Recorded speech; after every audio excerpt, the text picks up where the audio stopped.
PSC ഡയറിയിലേക്ക് സ്വാഗതം. ഇന്ന് നമ്മൾ പഠിക്കാൻ പോകുന്നത് കേരള PSC അടുത്തിടെ പബ്ലിഷ് ചെയ്ത 65ാം വാർഷിക വിശേഷാൽ പതിപ്പിൽ കൊടുത്തിട്ടുള്ള ഇന്ത്യൻ ഭരണഘടനയുമായി ബന്ധപ്പെട്ട സ്റ്റേറ്റ്മെന്റ് ടൈപ്പ് ക്വസ്റ്റ്യൻസ് ആണ്. ഇത് സെറ്റ് 11 ആണ്. ആദ്യത്തെ 10 സെറ്റ് പ്രസ്താവന ചോദ്യങ്ങളുടെ ക്ലാസ്സുകൾ നമ്മൾ എടുത്തിരുന്നു. അതിൻ്റെ ഒരു പ്ലേലിസ്റ്റ് നമ്മൾ ക്രിയേറ്റ് ചെയ്തിട്ടുണ്ട്, സ്റ്റേറ്റ്മെന്റ് ക്വസ്റ്റ്യൻസ് എന്ന് പറഞ്ഞിട്ട്. ആ പ്ലേലിസ്റ്റ് കാണുക, അതിലെ ക്ലാസ്സുകൾ കൂടി കാണാൻ ശ്രമിക്കുക. അപ്പോൾ നമ്മൾ ഇന്നത്തെ നമ്മുടെ ക്ലാസ്സിലേക്ക് നമ്മൾ കടക്കുകയാണ്. അപ്പോൾ ആദ്യത്തെ പ്രസ്താവന നമുക്ക് നോക്കാം. ആദ്യം തന്നെ കൊടുത്തിരിക്കുന്നത് ശരിയായ പ്രസ്താവന ഏതെന്നാണ് ഒന്നാമത്തെ ചോദ്യം. അപ്പോൾ ശരിയായ പ്രസ്താവനകൾ നമുക്ക് നോക്കാം. അതിൽ ഒന്നാമത് കൊടുത്തിരിക്കുന്ന ഒരു പ്രസ്താവന എന്ന് പറയുന്നത് ഭരണഘടനാ നിർമ്മാണ സഭയെ ഹിന്ദുക്കളുടെ കൂട്ടായ്മ എന്ന് വിശേഷിപ്പിച്ചത് വിസ്കൗണ്ട് സൈമൺ ആണ് എന്നാണ് ഒന്നാമത്തെ പ്രസ്താവന പറഞ്ഞിട്ടുള്ളത്. ഇത് ശരിയായിട്ടുള്ള പ്രസ്താവന തന്നെയാണ്. ഇത് ശരിയായിട്ടുള്ള പ്രസ്താവനയാണ്. ഭരണഘടനാ നിർമ്മാണ സഭയെ ഹിന്ദുക്കളുടെ കൂട്ടായ്മ എന്ന് വിശേഷിപ്പിച്ചത് വിസ്കൗണ്ട് സൈമൺ തന്നെയാണ്. അത് നമ്മൾ പഠിച്ചിട്ടുള്ളതാണ്, നമുക്കറിയാവുന്നതാണ്. അടുത്ത രണ്ടാമത്തെ പ്രസ്താവന നോക്കാം. ഇന്ത്യൻ ഭരണഘടന പ്രാഥമികമായി ഒരു സാമൂഹിക രേഖയാണ് എന്ന് വിലയിരുത്തിയത് ഗ്രാൻവിൽ ഓസ്റ്റിൻ ആണ്. ഗ്രാൻവിൽ ഓസ്റ്റിൻ ഇന്ത്യൻ ഭരണഘടന പ്രാഥമികമായി ഒരു സാമൂഹിക രേഖയാണ് എന്ന് വിലയിരുത്തിയത് ഗ്രാൻവിൽ ഓസ്റ്റിൻ ആണ്. അത് ശരിയായിട്ടുള്ള പ്രസ്താവന തന്നെയാണ്. ഗ്രാൻവിൽ ഓസ്റ്റിൻ ആണ് ഇങ്ങനെ ഒരു പ്രസ്താവന പറഞ്ഞിട്ടുള്ളത്. അതും ശരിയായിട്ടുള്ള പ്രസ്താവന തന്നെയാണ്. അപ്പോൾ 1ഉം 2ഉം ശരിയായിട്ടുള്ള പ്രസ്താവനയാണ്. അടുത്ത മൂന്നാമത്തെ പ്രസ്താവന നോക്കാം. ഇന്ത്യൻ ഭരണഘടനയെ അഭിഭാഷകരുടെ സ്വർഗം അഥവാ ലോയേഴ്സ് പാരഡൈസ് എന്ന് വിളിച്ചത് ഐവർ ജെന്നിങ്സ് ആണ്. ഐവർ ജെന്നിങ്സ്. ഇതും ശരിയായിട്ടുള്ള പ്രസ്താവന തന്നെയാണ്. ഇന്ത്യൻ ഭരണഘടനയെ അഭിഭാഷകരുടെ സ്വർഗം അഥവാ ലോയേഴ്സ് പാരഡൈസ് എന്ന് വിളിച്ചത് ഐവർ ജെന്നിങ്സ് ആണ്. അതും ശരിയായിട്ടുള്ളൊരു പ്രസ്താവന തന്നെയാണ്. അപ്പോൾ അടുത്ത നാലാമത്തെ പ്രസ്താവന നോക്കാം. ഒരു ക്വാസി ഫെഡറൽ സംവിധാനമാണ് ഇന്ത്യ എന്ന് അഭിപ്രായപ്പെട്ടത് KC വെയർ ആണ്. ഒരു ക്വാസി ഫെഡറൽ സംവിധാനമാണ് ഇന്ത്യ എന്ന് അഭിപ്രായപ്പെട്ടത് KC വെയർ ആണ്. ഈ നാലാമത്തെ പ്രസ്താവനയും ശരിയാണ്. അപ്പോൾ ഇവിടുത്തെ ആൻസർ ആയിട്ട് വരുന്നത് A ആണ്. A എന്ന് പറയുന്ന ഓപ്ഷനാണ് ആൻസർ ആയിട്ട് വരുന്നത്. ഇനി ഇത് ഓർത്തിരിക്കാൻ, ഇത് ശരിയായിട്ടുള്ള പ്രസ്താവനയാണ്. ഹിന്ദുക്കളുടെ കൂട്ടായ്മ എന്ന് ഭരണഘടനാ നിർമ്മാണ സഭയെ വിശേഷിപ്പിച്ചത് വിസ്കൗണ്ട് സൈമൺ ആണ്. അത് അറിഞ്ഞിരിക്കണം. അതേപോലെ ഇന്ത്യൻ ഭരണഘടന പ്രാഥമികമായി ഒരു സാമൂഹിക രേഖയാണ് എന്ന് വിലയിരുത്തിയത് ഗ്രാൻവിൽ ഓസ്റ്റിലാണ്. അടുത്തത് ഇന്ത്യൻ ഭരണഘടനയെ അഭിഭാഷകരുടെ സ്വർഗം എന്ന് അഥവാ ലോയേഴ്സ് പാരഡൈസ് എന്ന് വിശേഷിപ്പിച്ചത് ഐവർ ജെന്നിങ്സ് ആണ്. ഇത് ഓർക്കാൻ ഒരു എളുപ്പ വഴി ഞാൻ ഓർക്കുന്നത്, ഇപ്പോൾ സ്വർഗം അല്ലെ, സ്വർഗം എന്ന് പറയുന്നത്, ഇപ്പോൾ നമ്മൾ സ്വർഗം കാണുമ്പോൾ നമ്മൾ ഒരു സ്വർഗത്തിന്റെ മുന്നിലെത്തിയെന്ന് വിചാരിക്കുക. അപ്പോൾ ഒരു വലിയ ആഡംബരം കാണുമ്പോൾ നമ്മൾ എന്തായിരിക്കും, അടിപൊളി എന്നായിരിക്കും പറയുന്നത് അല്ലേ. അപ്പോൾ ഇതേപോലെ സ്വർഗം കാണുമ്പോൾ ഇവ എന്ന് പറയുന്നത് നോക്കുക. ഇവ ഒരു അറബി ഇതായിട്ട് നമ്മൾ പറയില്ല, ഇവ എന്ന് പറയത്തില്ലേ. അതേപോലെ സ്വർഗം കാണുമ്പോൾ അല്ലെ, സ്വർഗം കാണുമ്പോൾ ഇവ എന്ന് പറയുന്നതായിട്ട് ഓർത്താൽ മതി. ഇവ സ്വർഗം ഒരു അത്ഭുതത്തോടു കൂടി. അപ്പോൾ ഐവർ ജെന്നിങ്സ് എന്ന് കിട്ടും. അപ്പോൾ സ്വർഗം, അഭിഭാഷകരുടെ സ്വർഗം, ഇന്ത്യൻ ഭരണഘടനയെ അഭിഭാഷകരുടെ സ്വർഗം അല്ലെ, സ്വർഗത്തിന് മുന്നിലെത്തുമ്പോൾ ഇവ എന്ന് പറയത്തില്ല. അതേപോലെ അഭിഭാഷകരുടെ സ്വർഗം ലോയേഴ്സ് പാരഡൈസ് എന്ന് വിളിച്ചത് ഐവർ ജെന്നിങ്സ് ആണ്. ഇവ സ്വർഗം. അപ്പോൾ അത് കണക്റ്റ് ആവും. അങ്ങനെയാണ് ഞാനത് കണക്ട് ചെയ്ത് ഓർത്തിരിക്കുന്നത്. അഭിഭാഷകരുടെ സ്വർഗം ഐവർ ജെന്നിങ്സ്. അപ്പോൾ അടുത്തത് quasi federal KC Wheare. Quasi KC കണ്ടോ, ഇവിടെ അങ്ങനെ ഒരു കണക്ഷൻ വരുന്നുണ്ട്. Quasi federal KC Wheare, quasi federal KC Wheare, അങ്ങനെ ആ കണക്ഷൻ കിട്ടും. നമുക്ക് അടുത്തൊരു ക്വസ്റ്റ്യൻ നമുക്ക് നോക്കാം. രണ്ടാമത്തെ ക്വസ്റ്റ്യൻ ആണ്. പട്ടിക 2 പട്ടിക കൊടുത്തിട്ടുണ്ട്. ഒരു പട്ടികയിൽ ഫെഡറൽ ജുഡീഷ്യറിയുടെ അധികാരങ്ങൾ കൊടുത്തിട്ടുണ്ട്, ലിഖിത ഭരണഘടന കൊടുത്തിട്ടുണ്ട്, സമവർത്തി പട്ടിക കൊടുത്തിട്ടുണ്ട്, മൗലിക ചുമതലകൾ കൊടുത്തിട്ടുണ്ട്. ഇത് മാച്ച് ചെയ്യാനാണ്, പട്ടിക 2ആയിട്ട് മാച്ച് ചെയ്യാനാണ് പറയുന്നത്. അതിൻ്റെ ഈ ഐഡിയാസ്, ഇവിടെ പറയുന്ന ഐഡിയാസ്, ആശയങ്ങൾ എടുത്തിട്ടുള്ള രാജ്യങ്ങളാണ് ഇവിടെ പറയുന്നത്. മുൻ സോവിയറ്റ് യൂണിയൻ, ഓസ്ട്രേലിയ, USA, അതേപോലെ 1935 ഗവൺമെൻറ് ഓഫ് ഇന്ത്യ ആക്ട്. അപ്പോൾ നമുക്ക് ആദ്യത്തെ നോക്കാം. ഒന്നാമത്തേത് ഫെഡറൽ ജുഡീഷ്യറിയുടെ അധികാരങ്ങൾ എന്നുള്ളതാണ്. ഫെഡറൽ ജുഡീഷ്യറിയുടെ അധികാരങ്ങൾ ഇത് എല്ലാവർക്കും അറിയണമെന്നില്ല, അതുകൊണ്ട് ഇതവിടെ നിൽക്കട്ടെ. അപ്പോൾ അടുത്ത നോക്കാം. ലിഖിത ഭരണഘടന പക്ഷെ നമുക്കറിയാം അത് USA ആണെന്നറിയാം. അതായത് 2 എന്ന് പറയുന്നത് C എന്ന് പറയുന്ന ഓപ്ഷൻ വരണം. 2 എന്ന് പറയുന്നത് C എന്ന് പറയുന്ന ഓപ്ഷൻ വരണം. ഇവിടെ 2A ആണ്, 2D ആണ്, ഇവിടെ 2B ആണ്, ഇവിടെ 2C ആണ്. അപ്പോൾ ഒരെണ്ണം കിട്ടി നമുക്ക് അല്ലേ.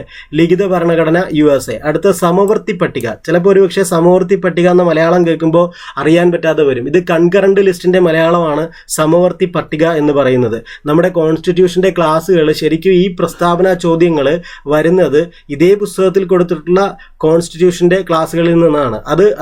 ഇത് ഇവിടെ നമ്മൾ എടുത്തുപോയിട്ടുള്ള എല്ലാ സെറ്റ് ക്വസ്റ്റ്യൻസും നമ്മൾ വർക്കൗട്ട് ചെയ്തിട്ടുള്ള ഈ പ്രസ്താവന ചോദ്യങ്ങളൊക്കെ ആ ചോദ്യങ്ങളൊക്കെ വന്നിട്ടുള്ളത് ഇതേ പുസ്തകത്തിൽ തന്നെ കൊടുത്തിട്ടുള്ള ഇതേ ടോപ്പിക്കുകൾ സബ്ജക്റ്റുകളിൽ നിന്നാണ്. ഇപ്പോൾ ഈ കോൺസ്റ്റിറ്റ്യൂഷനിൽ ഈ ക്വസ്റ്റ്യൻസ് വന്നിട്ടുള്ളത് ഈ പുസ്തകത്തിൽ തന്നെ കൊടുത്തിട്ടുള്ള ഭരണഘടനയുമായി ബന്ധപ്പെട്ട ചാപ്റ്ററിൽ നിന്നായിട്ടാണ്. അപ്പോൾ അവിടെ ഇത് നിങ്ങൾ ആ ക്ലാസ്സുകൾ കണ്ടവരാണെങ്കിൽ നിങ്ങൾക്ക് ഇത് എളുപ്പമായിരിക്കും ചെയ്യാൻ വേണ്ടിയിട്ട്. അപ്പോൾ സമവർത്തി പട്ടിക എന്ന് കൊടുത്തിരിക്കുന്നത് കൺകറന്റ് ലിസ്റ്റാണ്. ആ കൺകറന്റ് ലിസ്റ്റ് വരുന്നത് ഓസ്ട്രേലിയയുമായിട്ട് ബന്ധപ്പെട്ടിട്ടാണ്. അപ്പോൾ ഓസ്ട്രേലിയയുടെ ആശയമാണ് കൺകറന്റ് ലിസ്റ്റ് എന്ന് പറയുന്നത്. അപ്പോൾ 3B ആണ്. 3B വരുന്നത് എവിടെയെന്ന് നോക്കാം. അപ്പം നമുക്കിവിടെ 2C കിട്ടിയത് ഇവിടെ മാത്രമേ ഉള്ളൂ. അപ്പോൾ 3B അവിടെ വന്നിട്ടുണ്ട് അല്ലേ, 3B. അപ്പോൾ അതും ശരിയായിട്ടുണ്ട് 3B. അപ്പോൾ 2ഉം 3ഉം നമുക്ക് കിട്ടി. ഇനി മൗലിക ചുമതലകൾ നമുക്കറിയാം, മുൻ സോവിയറ്റ് യൂണിയൻ ആണെന്നറിയാം അല്ലേ, 4A അതും ഇവിടെ. അപ്പോൾ നമുക്ക് ഓപ്ഷൻ കിട്ടിക്കഴിഞ്ഞു അല്ലേ. ഓൾറെഡി D ആണ് ഇതിൻ്റെ ആൻസർ ആയിട്ട് വരുന്നത്.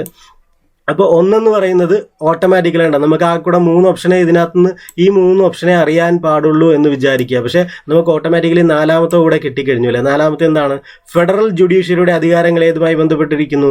1935 ഗവൺമെൻറ് ഓഫ് ഇന്ത്യ ആക്ടുമായിട്ട് ബന്ധപ്പെട്ടിരിക്കുന്നു. ഇതൊന്നും അറിയാൻ പാടില്ലാത്തവർ കയ്യിലിരിക്കുന്ന നോട്ട്ബുക്കിലേക്ക് ഇതൊന്ന് എഴുതി വെക്കുക. ഇത് പഠിക്കുമ്പോൾ മാത്രം ഒന്ന് എഴുതി വെച്ചാൽ മതി. അത് കഴിഞ്ഞ് പിന്നെ നമുക്കിത് 1-2 ആവർത്തി ഒന്ന് വായിച്ചു കഴിയുമ്പോൾ നമുക്കിത് കിട്ടും, മനസ്സിലാക്കി. അടുത്ത 3ാമത്തെ ചോദ്യം എന്തെന്ന് നമുക്ക് നോക്കാം. ഭരണഘടനയുടെ ആമുഖത്തെ സംബന്ധിച്ച് ശരിയായ പ്രസ്താവനകൾ ഏതെല്ലാം എന്നാണ് കൊടുത്തിട്ടുള്ളത്. അപ്പം നമുക്ക് നോക്കാം. ആമുഖം പറഞ്ഞു. നമ്മുടെ ഭരണഘടനയുമായി ബന്ധപ്പെട്ട ഇമ്പോർട്ടൻ്റ് ആയിട്ടുള്ളൊരു ടോപ്പിക്കാണ് ഭരണഘടനയുടെ ആമുഖം എന്ന് പറയുന്നത്. അപ്പോൾ 1ാമത്തെ പ്രസ്താവന, ഇന്ത്യൻ ഭരണഘടനയുടെ ആമുഖത്തിലെ ആദ്യത്തെ 5 വാക്കുകളാണ് we the people of India അല്ലേ. ആമുഖം തുടങ്ങുന്നത് നമുക്കറിയാം, നാം ഭാരതത്തിലെ ജനങ്ങൾ എന്ന് പറഞ്ഞിട്ടാണ് തുടങ്ങുന്നത് അല്ലേ. അപ്പോൾ we the people of India, ഇത് കറക്റ്റാണ്, ഇത് ശരിയായിട്ടുള്ള പ്രസ്താവനയാണ് 1. അടുത്ത 2ാമത്തെ പ്രസ്താവന നമുക്ക് നോക്കാം. ഇന്ത്യൻ ഭരണഘടനയുടെ ആമുഖത്തെ പീഠിക എന്ന് പറയുന്നു തയ്യാറാക്കിയത് ഡോക്ടർ അംബേദ്കർ ആണെന്ന്. ഇത് നമുക്കറിയാം, ഇത് വളരെ ബേസിക് ആയിട്ടുള്ളൊരു സംഗതിയാണ്, എല്ലാവർക്കും അറിയാവുന്നതാണ്. ഇന്ത്യൻ ഭരണഘടനയുടെ ആമുഖം തയ്യാറാക്കിയത് അംബേദ്കർ അല്ല, പകരം നെഹ്റു ആണെന്ന് എല്ലാവർക്കും അറിയാം. അപ്പം ഇത് ഒരു തെറ്റായിട്ടുള്ള ഒരു പ്രസ്താവനയാണ് അല്ലെ, തെറ്റായിട്ടുള്ള പ്രസ്താവനയാണ്. അപ്പോൾ 2 തെറ്റായിട്ടുള്ള പ്രസ്താവന. അടുത്ത 3ാമത്തെ നോക്കുക. ഭരണഘടനയുടെ ആമുഖം ഇതുവരെ ഒരേ ഒരു പ്രാവശ്യം മാത്രമേ ഭേദഗതി ചെയ്തിട്ടുള്ളൂ. ശരിയായിട്ടുള്ള പ്രസ്താവനയാണ് അല്ലേ. ഒരേ ഒരു പ്രാവശ്യം മാത്രമേ ആമുഖം ഭേദഗതി ചെയ്തിട്ടുള്ളൂ അല്ലേ. മിനി കോൺസ്റ്റിറ്റ്യൂഷൻ എന്നറിയപ്പെടുന്ന 42ാം ഭേദഗതി, അത് നമ്മൾ പഠിച്ചിട്ടുള്ളതാണ്. ഒരേ ഒരു തവണ മാത്രമേ ഭേദഗതി ചെയ്തിട്ടുള്ളൂ. അപ്പോൾ ശരിയായിട്ടുള്ള പ്രസ്താവനയാണ്. അടുത്ത 4ാമത്തേത് നോക്കാം. ഭരണഘടനയുടെ ആമുഖത്തെ അതിൻ്റെ തിരിച്ചറിയൽ കാർഡ് എന്ന് വിശേഷിപ്പിച്ചത് പൽക്കിവാല. അപ്പോൾ ആ 4ാമത്തെ പ്രസ്താവനയും ശരിയാണ്. അപ്പോൾ ഇവിടെ ശരിയായിട്ടുള്ളത് 1, 3, 4 എന്നൊരു പ്രസ്താവനയാണ്. അത് ഓപ്ഷൻ ബിയിലാണ് വരുന്നത് അല്ലേ. ഓപ്ഷൻ 1, 3, 4 രണ്ടാമത്തേത് തെറ്റിപ്പോയതാണ് അല്ലെ. തെറ്റിപ്പോയി. ഇവിടെ വരുന്ന ഓപ്ഷൻ എന്ന് പറയുന്നത് ബി ഓപ്ഷനാണ്. അപ്പോൾ ഇവിടെ ഓർത്തിരിക്കുക. ഇപ്പോൾ ഞാനിത് ഈ ഭരണഘടനയുടെ ആമുഖത്തെ അത് ഓർത്തിരിക്കുന്നത് ആമുഖത്തെ തിരിച്ചറിയൽ കാർഡ് അത് ഐഡന്റിറ്റി കാർഡ് അല്ലെ. പൽക്കിവാലയുടെ ഐഡന്റിറ്റി കാർഡ് എന്നാണ് അല്ലെ. നമ്മുടെ എൻ്റെയോ നിങ്ങളുടെ ഐഡന്റിറ്റി കാർഡ് അല്ല, പൽക്കിവാലയുടെ ഐഡന്റിറ്റി കാർഡ്. അങ്ങനെയാണ് ഞാനത് കണക്ട് ചെയ്ത് വയ്ക്കുന്നത്. അതായത് ആമുഖത്തെ അതിൻ്റെ തിരിച്ചറിയൽ കാർഡ് എന്ന് വിശേഷിപ്പിച്ചത് പൽക്കിവാലയാണ്. അപ്പോൾ ആ കീവേഡാണ് സെറ്റ് ചെയ്തത് പൽക്കിവാലയുടെ തിരിച്ചറിയൽ കാർഡ്. അപ്പോൾ തിരിച്ചറിയൽ കാർഡ് എന്ന് വിശേഷിപ്പിച്ചത് നാനി പാൽക്കിവാലയാണ്. അങ്ങനെ കണക്ട് ചെയ്ത് ഓർത്തിരിക്കാം. അതേപോലെ വേറൊരെണ്ണമുണ്ട്, ബാർക്കറുടെ താക്കോല്, അതായത് കീ എന്ന് താക്കോൽ എന്ന് വിശേഷിപ്പിച്ചത് ഏണസ്റ്റ് ബാർക്കറാണ് അല്ലേ. അത് നിങ്ങൾ തുടർന്ന് വരുമ്പോൾ നമ്മൾ പഠിക്കും. അപ്പോൾ ഞാനത് പറഞ്ഞു തരാം എങ്ങനെയാണത് ഓർത്തിരിക്കുന്നതെന്ന്. ഏണസ്റ്റ് ബാർക്കറുടെ താക്കോല് എന്ന് ഓർത്തിരിക്കും. അത് ഇനി ഇതിലേക്ക് വരുന്നുണ്ട്. അപ്പം ഞാനത് പറഞ്ഞു തരാം എങ്ങനെയാണത് പഠിക്കേണ്ടതെന്ന്. അപ്പോൾ ഇതേപോലെ ഒരു കീവേഡ് സെറ്റ് ചെയ്താൽ നമുക്ക് എളുപ്പമായിരിക്കും പഠിക്കാൻ വേണ്ടി. അടുത്ത 4ാമത്തെ ക്വസ്റ്റ്യൻസ് നമുക്ക് നോക്കാം. വിവിധ ഭരണഘടനാ ഭാഗങ്ങൾ പ്രതിപാദ്യ വിഷയങ്ങൾ ചുവടെ ചേർക്കുന്നു അല്ലെ. ശരിയായ ജോഡി കണ്ടെത്താനാണ് ഈ 4ാമത്തെ ക്വസ്റ്റ്യൻ തന്നിരിക്കുന്നത്. അപ്പം നമുക്ക് നോക്കാം. 4A എന്ന് പറയുന്ന പഞ്ചായത്തുകളാണെന്നാണ് പറയുന്നത്. 4A. 9A എന്ന് പറയുന്നത് മുനിസിപ്പാലിറ്റികളുമായി ബന്ധപ്പെട്ടാണ് പറയുന്നത്. 9B സഹകരണ സംഘങ്ങൾ. 14A അഡ്മിനിസ്ട്രേറ്റീവ് ട്രിബ്യൂണലാണ് അല്ലേ. ഇതൊരു പക്ഷേ എല്ലാവർക്കും പിടികിട്ടുന്ന അറിയാവുന്ന ഒരു ക്വസ്റ്റ്യൻ ആയിരിക്കത്തില്ല. ഇതിൻ്റെ ശരിയുത്തരം എന്ന് പറയുന്നത് ശരിക്കും ഈ 4A എന്ന് പറഞ്ഞാൽ അത് പഞ്ചായത്തുകളുമായി ബന്ധപ്പെട്ട് വരുന്നതല്ല. ശരിക്കും അത് മൗലിക കർത്തവ്യങ്ങളുമായി ബന്ധപ്പെട്ടാണ് 4A. അതറിയാൻ പറ്റുമായിരിക്കും അല്ലേ, നമ്മൾ പഠിക്കുന്നതാണ്. 4A എന്ന് പറയുന്നത് മൗലിക കർത്തവ്യങ്ങളാണ്. അപ്പോൾ ഇത് തെറ്റാണ് അല്ലെ. ഇത് ശരിയായിട്ട് മാച്ച് ചെയ്യുന്നതല്ല, ഇത് തെറ്റാണ്. 4A പഞ്ചായത്തല്ല, മൗലിക കർത്തവ്യങ്ങളാണ്. അപ്പം അത് തെറ്റിപ്പോയി. ഇനി 9A എന്ന് പറയുന്ന മുനിസിപ്പാലിറ്റിയാണ്, അത് ശരിയായിട്ടുള്ള ഒരു ജോഡിയാണ്. 9B എന്ന് പറയുന്നത് സഹകരണ സംഘങ്ങളാണ്, അത് ശരിയാണ്. 14A എന്ന് പറയുന്നത് അഡ്മിനിസ്ട്രേറ്റീവ് ട്രിബ്യൂണലാണ്, അതും ശരിയാണ്.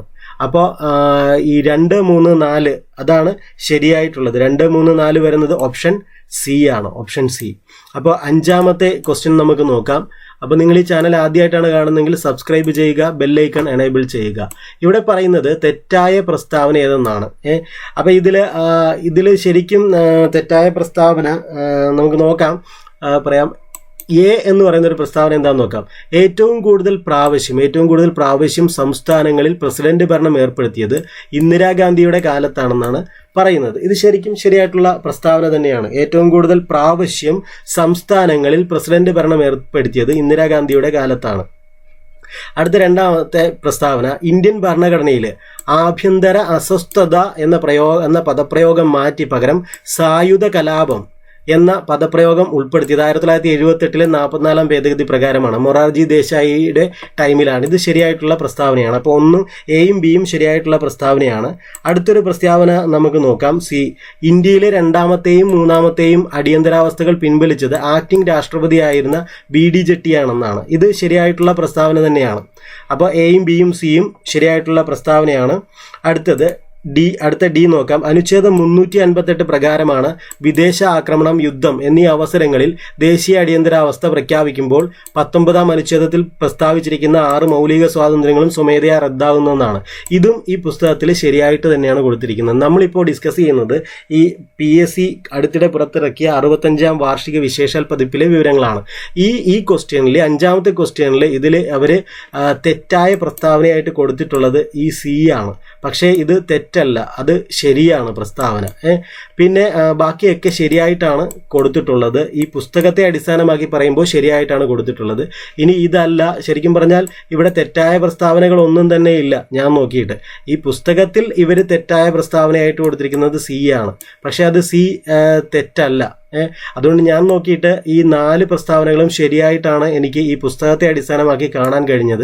കാരണം ഈ കോൺസ്റ്റിറ്റ്യൂഷൻ്റെ ചാപ്റ്റർ ഈ പുസ്തകത്തിൽ തന്നെയുണ്ട്. ആ ചാപ്റ്റർ മൊത്തം നമ്മൾ വായിച്ചു കഴിയുമ്പോൾ നമുക്ക് മനസ്സിലാവുന്നത് ഈ കൊടുത്തിരിക്കുന്ന 4 പ്രസ്താവനകളും ശരിയാണെന്നാണ്. അപ്പോൾ ഈ ക്വസ്റ്റ്യൻ ഒരു ക്ലാരിറ്റി ഇല്ലാത്ത ക്വസ്റ്റ്യൻ ആണ്. അപ്പോൾ ഇതിവിടെ ഇങ്ങനെ നിൽക്കട്ടെ, ക്വസ്റ്റ്യൻ നമ്മൾ ഡിലീറ്റ് ചെയ്യുന്നു. നിങ്ങൾക്ക് ഇതിനെക്കുറിച്ച് എന്തെങ്കിലും ഡൗട്ടോ അല്ലെങ്കിൽ എന്തെങ്കിലും കാര്യങ്ങളോ അറിയാമെങ്കിൽ നിങ്ങൾ കമൻറ്റ് ചെയ്ത് അറിയിക്കുക. അപ്പോൾ അടുത്ത 6ാമത്തെ ക്വസ്റ്റ്യൻ ആണ്. 6ാമത്തെ ക്വസ്റ്റ്യൻ, താഴെ കൊടുത്തിരിക്കുന്ന പ്രസ്താവനകൾ പരിഗണിക്കുക. അപ്പോൾ 1ാമത്തെ പ്രസ്താവന നമുക്ക് നോക്കാം. 1ാമത്തെ പ്രസ്താവന, മൗലികാവകാശങ്ങൾ ഉൾക്കൊള്ളുന്ന ഭാഗം ഭരണഘടനയുടെ ആണിക്കല്ല് എന്നറിയപ്പെടുന്നു. അത് ശരിയായിട്ടുള്ള പ്രസ്താവനയാണ്. മൗലികാവകാശങ്ങൾ ഉൾക്കൊള്ളുന്ന ഭാഗം ഭരണഘടനയുടെ ആണിക്കല്ല് എന്നറിയപ്പെടുന്നു. ഇനി നമുക്കതിൻ്റെ ആദ്യത്തെ പോർഷൻ നമുക്ക് എന്താണെന്ന് നോക്കാം. അതിൻ്റെ 2ാമത്തെ പ്രസ്താവന എന്താണെന്ന് നോക്കാം. ആദ്യത്തെ പ്രസ്താവന ശരിയാണ്. 2ാമത്തെ പ്രസ്താവന, മൗലികാവകാശങ്ങളുടെ ശില്പി എന്നറിയപ്പെടുന്നത് സർദാർ വല്ലഭായ് പട്ടേലാണ്. അതും ശരിയാണ്. അപ്പോൾ 1ാമത്തെ പ്രസ്താവന പറഞ്ഞത് മൗലികാവകാശങ്ങൾ ഉൾക്കൊള്ളുന്ന ഭാഗം ഭരണഘടനയുടെ ആണിക്കൽ എന്നറിയപ്പെടുന്നു. അത് ശരിയാണ് പ്രസ്താവന. 2ാമത്തെ പ്രസ്താവന, മൗലികാവകാശങ്ങളുടെ ശില്പി എന്നറിയപ്പെടുന്നത് പട്ടേലാണ്. അതും ശരിയാണ്. ഇനി താഴെ കൊടുത്തിരിക്കുന്നവയിൽ നിന്ന് ശരിയായത് തിരഞ്ഞെടുക്കുക എന്നുള്ളതാണ്. അപ്പോൾ 2 പ്രസ്താവനകളും ശരിയാണ്. അപ്പോൾ 2ഉം ശരി എന്നുള്ള ഓപ്ഷൻ ഉള്ളത് സി ഓപ്ഷനാണ്. അപ്പോൾ അടുത്ത 7ാമത്തെ ചോദ്യം നമുക്ക് നോക്കാം. 7ാമത്തെ ചോദ്യത്തിൽ പറയുന്നത്, ഇന്ത്യൻ ഭരണഘടനാ നിർമ്മാതാക്കൾ അമേരിക്കൻ ഭരണഘടനയിൽ നിന്ന് കടം കൊണ്ട ആശയങ്ങൾ തിരഞ്ഞെടുക്കുക എന്നുള്ളതാണ്. അത് മൗലികാവകാശങ്ങൾ അത് അമേരിക്കൻ ഭരണഘടനയിൽ നിന്ന് എടുത്തിട്ടുള്ളതാണ്. ജുഡീഷ്യൽ റിവ്യൂ അമേരിക്കൻ ഭരണഘടനയാണ്. സ്വതന്ത്ര നീതിന്യായ വ്യവസ്ഥ അമേരിക്കൻ ഭരണഘടനയാണ്. സ്റ്റേറ്റ് ലിസ്റ്റ് അതേപോലെ യൂണിയൻ ലിസ്റ്റ് അത് ഇതിൽ നിന്ന് എടുത്തിട്ടുള്ളതല്ല, കാനഡയിൽ നിന്നാണ്. സ്റ്റേറ്റ് ലിസ്റ്റും യൂണിയൻ ലിസ്റ്റും കാനഡയിൽ നിന്നാണ്. ഇലക്ഷൻ കമ്മീഷൻ ഇതിൽ നിന്ന് എടുത്തിട്ടുള്ളതല്ല.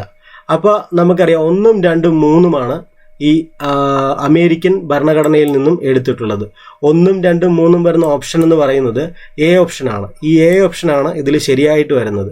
ബാക്കി 4ഉം 5ഉം അമേരിക്കൻ ഭരണഘടനയിൽ നിന്ന് എടുത്തിട്ടുള്ള ആശയങ്ങളല്ല. അപ്പോൾ അടുത്ത നമ്മുടെ 8ാമത്തെ ചോദ്യം നമുക്ക് നോക്കാം.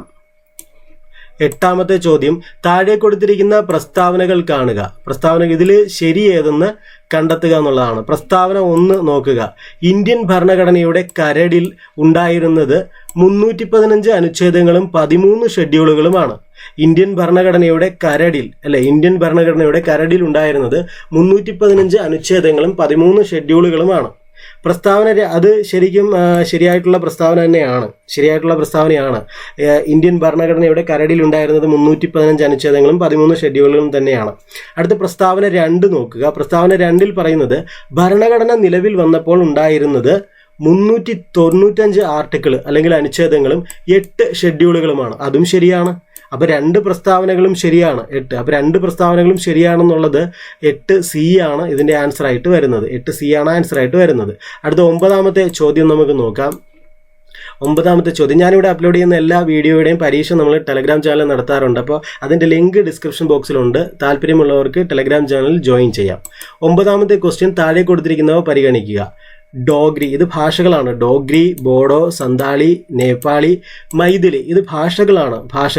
92ാമത്തെ ഭരണഘടനാ ഭേദഗതിയിലൂടെ 8ാം ഷെഡ്യൂളിൽ ചേർത്ത ഭാഷകൾ ഏതെല്ലാമെന്നാണ് ചോദിക്കുന്നത്. 8ാം ഷെഡ്യൂളിൽ ചേർത്ത ഭാഷകളാണ്. നോക്കുക, 92ാമത്തെ ഭരണഘടനാ ഭേദഗതിയിലൂടെ 8ാം ഷെഡ്യൂളിൽ ചേർത്ത ഭാഷകൾ ഏതെല്ലാമെന്നാണ്. ഇതിൽ വരുന്ന ഭാഷകൾ എന്ന് പറയുന്നത് ഡോഗ്രി, ബോഡോ, സന്താളി, അതേപോലെ ഡോഗ്രി, ബോഡോ, സന്താളി, മൈഥിലി, ഇത്രയും ഭാഷ. ഇതിൽ നേപ്പാളി വരുന്നില്ല. നേപ്പാളി ഇതിൽ ഉൾക്കൊള്ളുന്നതല്ല. ഈ 92ാമത്തെ ഭരണഘടനാ ഭേദഗതിയിലൂടെ 8ാം ഷെഡ്യൂളിൽ ചേർത്ത ഭാഷകൾ ഇത്രയേ ഉള്ളൂ. ഏതൊക്കെയാണ്? ഡോഗ്രി, ബോഡോ, സന്താളി, മൈഥിലി, ഇത്രയേ ഉള്ളൂ. നേപ്പാളി ഇതിൽ വരില്ല. അപ്പം 4 ഇല്ല. 1, 2, 3, 5. 1, 2, 3, 5 വരുന്ന ഓപ്ഷൻ എന്ന് പറയുന്നത് ഡി ഓപ്ഷനാണ്. ഇതാണ് അതിൻ്റെ ശരിയായിട്ടുള്ള ആൻസർ എന്ന് പറയുന്നത്. അടുത്ത 10ാമത്തെ ചോദ്യം നമുക്ക് നോക്കാം. 10ാമത്തെ ചോദ്യം, താഴെ പറയുന്നവയിൽ ഏതെല്ലാമാണ് സംസ്ഥാന തെരഞ്ഞെടുപ്പ് കമ്മീഷൻ തിരഞ്ഞെടുപ്പ് നടത്തുന്നവ? ഇത് സംസ്ഥാന തെരഞ്ഞെടുപ്പ് കമ്മീഷനാണ് കേട്ടോ. അപ്പോൾ സംസ്ഥാന തെരഞ്ഞെടുപ്പ് കമ്മീഷൻ, പഞ്ചായത്തിലേക്ക് സംസ്ഥാന തെരഞ്ഞെടുപ്പ് കമ്മീഷനാണ് ഇലക്ഷൻ നടത്തുന്നത്. മുനിസിപ്പാലിറ്റിയിലേക്ക് നമ്മുടെ സംസ്ഥാന തെരഞ്ഞെടുപ്പ് കമ്മീഷനാണ്. അതേപോലെ മുനിസിപ്പൽ കോർപ്പറേഷനിലേക്ക് ആണ്. പക്ഷേ നിയമസഭയിലേക്ക് സംസ്ഥാന തെരഞ്ഞെടുപ്പ് കമ്മീഷൻ അല്ല, അല്ലേ? അത് കേന്ദ്ര തിരഞ്ഞെടുപ്പ് കമ്മീഷൻ തന്നെയാണ്, ഇലക്ഷൻ കമ്മീഷൻ തന്നെയാണ് നടത്തുന്നത്, അല്ലേ? അത് കേന്ദ്ര തിരഞ്ഞെടുപ്പ് കമ്മീഷൻ അല്ലെങ്കിൽ ഇലക്ഷൻ കമ്മീഷൻ തന്നെയാണ് നടത്തുന്നത്. സംസ്ഥാന തിരഞ്ഞെടുപ്പ് കമ്മീഷന് ഏതൊക്കെയേ ഉള്ളൂ? തദ്ദേശ സ്വയംഭരണ സ്ഥാപനങ്ങളിലേക്കുള്ള തിരഞ്ഞെടുപ്പാണ് സംസ്ഥാന തിരഞ്ഞെടുപ്പ് കമ്മീഷൻ നടത്തുന്നത്. നിയമസഭയിലേക്ക്, അതേപോലെ ലോകസഭയിലേക്ക്, രാജ്യസഭയിലേക്ക്, പ്രസിഡന്റ് ഇലക്ഷൻ, ഇതൊക്കെ ഇലക്ഷൻ കമ്മീഷനാണ് നടത്തുന്നത്. അപ്പോൾ 4 ഇതിൽ ഉൾപ്പെടുന്നില്ല. 1, 2, 3 ഓപ്ഷനായിട്ട് വരുന്നത് ഓപ്ഷൻ ഡി ആണ്. 1, 2, 3 ഓപ്ഷനായിട്ട് വരുന്നത് ഓപ്ഷൻ ഡി ആണ്. 10ാമത്തെ ക്വസ്റ്റ്യൻ. അടുത്ത 11ാമത്തെ ക്വസ്റ്റ്യൻ ആണ്. 11ാമത്തെ ക്വസ്റ്റ്യൻ നമുക്ക് നോക്കാം. താഴെ കൊടുത്തിരിക്കുന്നവയിൽ ശരിയായ പ്രസ്താവനകൾ ഏതെല്ലാമെന്നാണ്. ശരിയായ പ്രസ്താവനകൾ നമുക്ക് നോക്കാം. രാഷ്ട്രനയ നിർദ്ദേശക തത്വങ്ങളെ ഭരണഘടനയുടെ സാമൂഹിക തത്വശാസ്ത്രം ഉൾക്കൊള്ളുന്ന മനസാക്ഷിയാണെന്ന് വിശേഷിപ്പിച്ചത് ഗ്രാൻവിൽ ഓസ്റ്റിൻ ആണ്. ഇത് പ്രസ്താവന ശരിയാണ്. രാഷ്ട്രനയ നിർദ്ദേശക തത്വങ്ങളെ ഭരണഘടനയുടെ സാമൂഹിക തത്വശാസ്ത്രം ഉൾക്കൊള്ളുന്ന മനസാക്ഷി എന്ന് വിശേഷിപ്പിച്ചത് ഗ്രാൻവിൽ ഓസ്റ്റിൻ ആണ്. 2ാമത്തെ പ്രസ്താവന, ഇന്ത്യൻ ഭരണഘടനയുടെ നൂതന സവിശേഷതയായി നിർദ്ദേശക തത്വങ്ങളെ വിശേഷിപ്പിച്ചത് ഡോക്ടർ അംബേദ്കർ ആണ്. അതും ശരിയായിട്ടുള്ള പ്രസ്താവനയാണ്. ഇന്ത്യൻ ഭരണഘടനയുടെ നൂതന സവിശേഷതയായി നിർദ്ദേശക തത്വങ്ങളെ വിശേഷിപ്പിച്ചത് ഡോക്ടർ അംബേദ്കർ ആണ്. അടുത്ത 3ാമത്തെ പ്രസ്താവന നോക്കാം. മാർഗനിർദ്ദേശക തത്വങ്ങളെ ലക്ഷ്യങ്ങളുടെയും അഭിലാഷങ്ങളുടെയും പ്രകടന പത്രിക എന്ന് വിലയിരുത്തിയത് പ്രൊഫസർ KC വെയർ ആണ്. ആ 3ാമത്തെ പ്രസ്താവനയും ശരിയാണ്. മാർഗനിർദ്ദേശക തത്വങ്ങളെ ലക്ഷ്യങ്ങളുടെയും അഭിലാഷങ്ങളുടെയും പ്രകടന പത്രിക എന്ന് വിലയിരുത്തിയത് പ്രൊഫസർ KC വെയർ ആണ്. അടുത്ത 4ാമത്തെ പ്രസ്താവന നോക്കാം. മാർഗനിർദ്ദേശക തത്വങ്ങളെ മനോവികാരങ്ങളുടെ യഥാർത്ഥ ചവറ്റുവീപ്പ എന്ന് വിശേഷിപ്പിച്ച വ്യക്തി TT കൃഷ്ണമാചാരിയാണ്. അതും ശരിയായിട്ടുള്ള പ്രസ്താവനയാണ്. അപ്പോൾ തന്നിരിക്കുന്നതിൽ ഈ 4 പ്രസ്താവനകളും ശരിയാണ്. അതുകൊണ്ട് ഇതിൻ്റെ ആൻസറായിട്ട് വരുന്നത് ഓപ്ഷൻ എ ആണ് ഇതിൻ്റെ ആൻസറായിട്ട് വരുന്നത്. അപ്പോൾ നമുക്ക് അടുത്ത 12ാമത്തെ ക്വസ്റ്റ്യൻ നമുക്ക് നോക്കാം. 12ാമത്തെ ക്വസ്റ്റ്യൻ പറയുന്നത് 2 പട്ടികകളുണ്ട്. ഒരു പട്ടികയിൽ യൂണിയൻ കോൺസ്റ്റിറ്റ്യൂഷൻ കമ്മിറ്റി, ഇത് ഭരണഘടനാ നിർമ്മാണ സഭയിലെ കമ്മിറ്റികളാണ് പറയുന്നത്. യൂണിയൻ കോൺസ്റ്റിറ്റ്യൂഷൻ കമ്മിറ്റി, ദേശീയ പതാക സംബന്ധിച്ച ad hoc committee, provincial constitution committee, order of business committee. അപ്പോൾ ഇതുമായിട്ട് അടുത്ത പട്ടിക 2 നമുക്ക് നോക്കാം. പട്ടിക 2 നമുക്ക് എന്താണ് പറയുന്നത് നോക്കാം. ഒരു സെക്കൻഡ്. പട്ടിക 2 അടുത്ത പേജിലാണ് അത് വരുന്നത്. ഓക്കെ, പട്ടിക 2 ഇപ്പം നമ്മൾ പറഞ്ഞ ആ കാര്യങ്ങളുണ്ട് അല്ലെ. എന്തൊക്കെ കാര്യങ്ങളാണ് നമ്മൾ പറഞ്ഞത്? യൂണിയൻ കോൺസ്റ്റിറ്റ്യൂഷൻ കമ്മിറ്റി അല്ലെ, യൂണിയൻ കോൺസ്റ്റിറ്റ്യൂഷൻ കമ്മിറ്റി, അതേപോലെ യൂണിയൻ കോൺസ്റ്റിറ്റ്യൂഷൻ കമ്മിറ്റിയുണ്ട്, ദേശീയ പതാക സംബന്ധിച്ച അഡ്ഹോക് കമ്മിറ്റിയുണ്ട്, പ്രൊവിൻഷ്യൽ കോൺസ്റ്റിറ്റ്യൂഷൻ കമ്മിറ്റിയുണ്ട്, ഓർഡർ ഓഫ് ബിസിനസ് കമ്മിറ്റിയുണ്ട്. ഇത്രയുമായി ബന്ധപ്പെട്ട ആൾക്കാരാണ് നിങ്ങളിവിടെ കാണുന്നത് അല്ലെ. ജവഹർലാൽ നെഹ്റു ഉണ്ട്, സർദാർ പട്ടേൽ ഉണ്ട് അല്ലെ, KM മുൻഷി ഉണ്ട്, ഡോക്ടർ രാജേന്ദ്ര പ്രസാദ് ഉണ്ട്. ഇത് രണ്ടും 2 പേജിൽ കിടക്കുന്നതുകൊണ്ട് ഇച്ചിരി പ്രയാസമാണ്. എന്നാലും നമ്മൾ പറയാം, ഇപ്പോൾ ആദ്യം പറഞ്ഞത് യൂണിയൻ കോൺസ്റ്റിറ്റ്യൂഷൻ കമ്മിറ്റിയാണ്. ഒന്നാമത്തേത് യൂണിയൻ കോൺസ്റ്റിറ്റ്യൂഷൻ കമ്മിറ്റിയുമായി ബന്ധപ്പെട്ടത് ജവഹർലാൽ നെഹ്റു ആണ് അല്ലേ. 1A വരണം. 1A ഉള്ള ഓപ്ഷൻ എന്ന് പറയുന്നത് ഇതേ ഉള്ളൂ. ബാക്കി ഒന്നിലും 1A ഇല്ല അല്ലേ. 1A ഉള്ള ഓപ്ഷൻ വരുന്നത് അതേ ഉള്ളൂ. യൂണിയൻ കോൺസ്റ്റിറ്റ്യൂഷൻ കമ്മിറ്റിയുമായിട്ട് ബന്ധപ്പെട്ട ആള് ജവഹർലാൽ നെഹ്റു ആണ്. അപ്പോൾ 1A വരണം. 1A ഏതാണ്? ഇനി അടുത്ത രണ്ടാമത് കൊടുത്തിരുന്നത് ദേശീയ പതാക സംബന്ധിച്ച അഡ്ഹോക് കമ്മിറ്റിയാണ്. അത് രാജേന്ദ്ര പ്രസാദിനാണ്. അതായത് രാജേന്ദ്ര പ്രസാദിന്റെ ഓപ്ഷൻ D ആണ്. 2D വരണം. അത് 2D വന്നു കണ്ട. ഇനി അടുത്ത മൂന്നാമത്തേത് പ്രൊവിൻഷ്യൽ കോൺസ്റ്റിറ്റ്യൂഷൻ കമ്മിറ്റി. അത് പട്ടേലിന്റെ കീഴിലായിരുന്നു. സർദാർ വല്ലഭായ് പട്ടേലിന്റെ കീഴിലായിരുന്നു പ്രൊവിൻഷ്യൽ കോൺസ്റ്റിറ്റ്യൂഷൻ കമ്മിറ്റി. അത് 3B വരണം. അത് 3B വന്നു അല്ലേ. ഇനി 4 എന്ന് പറയുന്നത് ഓർഡർ ഓഫ് ബിസിനസ് കമ്മിറ്റി ആയിരുന്നു. അത് KM മുൻഷിയുമായി ബന്ധപ്പെട്ടാണ്. 4C. അപ്പോൾ അങ്ങനെയാണ് ഈ ഓപ്ഷൻ വരുന്നത്, ഓപ്ഷൻ C. അപ്പോൾ ഒന്നുകൂടെ പറയാം, നമ്മുടെ യൂണിയൻ കോൺസ്റ്റിറ്റ്യൂഷൻ, അടുത്ത പേജ്, യൂണിയൻ കോൺസ്റ്റിറ്റ്യൂഷൻ കമ്മിറ്റി അതിൻ്റെ ലാസ്റ്റാണ് കിടക്കുന്നത്. യൂണിയൻ കോൺസ്റ്റിറ്റ്യൂഷൻ കമ്മിറ്റി ആരുമായിട്ടാണ് ബന്ധപ്പെട്ടിരിക്കുന്നത്? നെഹ്റുവുമായിട്ട്. ദേശീയ പതാക സംബന്ധിച്ച അഡ്ഹോക് കമ്മിറ്റി രാജേന്ദ്ര പ്രസാദുമായിട്ട് ബന്ധപ്പെട്ട്. പ്രൊവിൻഷ്യൽ കോൺസ്റ്റിറ്റ്യൂഷൻ കമ്മിറ്റി പട്ടേലുമായി ബന്ധപ്പെട്ട്. Order of business KM Munshi. അപ്പോൾ അപ്പോൾ നമ്മൾ ആ 12ാമത്തെ ക്വസ്റ്റ്യൻ നമ്മൾ കഴിഞ്ഞിരിക്കുന്നു. ഇനി നമുക്ക് ഇത് കുറച്ച് JC ഡാനിയൽ അവാർഡ്, ഇത് നമുക്ക് എങ്ങനെ പഠിക്കാം എന്ന് ഓർത്തിരിക്കാം. ഇത് പഠിക്കാൻ എൻ്റെതായിട്ടുള്ളൊരു സ്റ്റൈൽ ഞാൻ പറഞ്ഞുതരാം. അത് നിങ്ങൾക്ക് പ്രായോഗികമാണോ എന്നറിയില്ല. എന്നാലും നിങ്ങളൊന്ന് പഠിക്കാൻ നോക്കുക. ചിലപ്പോൾ കിട്ടിയേക്കും. അല്ലെങ്കിൽ നിങ്ങളുടേതായിട്ടുള്ള സ്റ്റൈൽ ഉണ്ടെങ്കിൽ നിങ്ങൾ ഷോർട്ട് കട്ട് ഉണ്ടെങ്കിൽ അതൊന്ന് കമൻറ്റ് ചെയ്യുക. അപ്പം ഞാനിവിടെ പറയുന്നത്, ഇപ്പോൾ JC ഡാനിയൽ അവാർഡാണ്. JC ഡാനിയൽ അവാർഡ് സിനിമയുമായി ബന്ധപ്പെട്ട അവാർഡാണ് JC ഡാനിയൽ അവാർഡ്. അപ്പോൾ JC ഡാനിയൽ അവാർഡ് കാണുന്നതിന് വേണ്ടിയിട്ട് 21 വയസ്സുള്ള KP കുമാരൻ അല്ലെ JC ഡാനിയൽ അവാർഡ് കാണുന്നതിന് വേണ്ടിയിട്ടാണ്. 21 വയസ്സുള്ള ഒരു കുമാരനാണ് അല്ലെ, KP കുമാരൻ. 21 വയസ്സുള്ള ഒരു കുമാരൻ, 21 വയസ്സുള്ള ഒരു കുമാരൻ എന്ത് ചെയ്തു?